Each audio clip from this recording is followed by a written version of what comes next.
বাংলাদেশের স্বাধীনতা সংগ্রাম আর দেশ গড়তে বঙ্গবন্ধুর অবদানের পাশাপাশি সাম্প্রতিক রাজনৈতিক পরিস্থিতি নিয়েও কথা বলেন শেখ হাসিনা।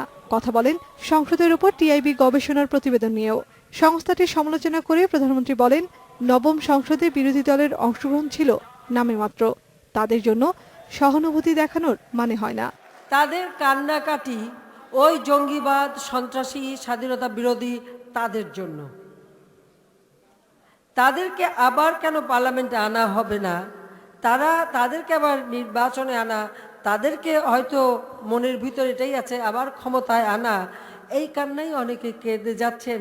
আর এর উপর নানা রিপোর্ট, কত কথা, কত কিছু বেরোচ্ছে। বিগত জামাত জোট সরকার আমলে টিআইবি সোচ্চার ছিল না অভিযোগ করে শেখ হাসিনা বলেন, তখন আওয়ামী লীগের নেতাকর্মীদের ওপর একের পর এক হামলা চালালেও সংস্থাটি কোনো প্রতিক্রিয়া জানায়নি।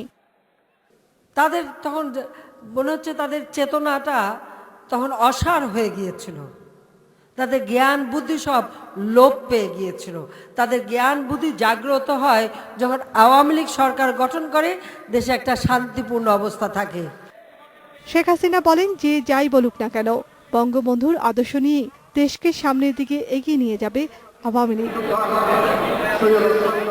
Nafiza Doula, Independent News, Dhaka.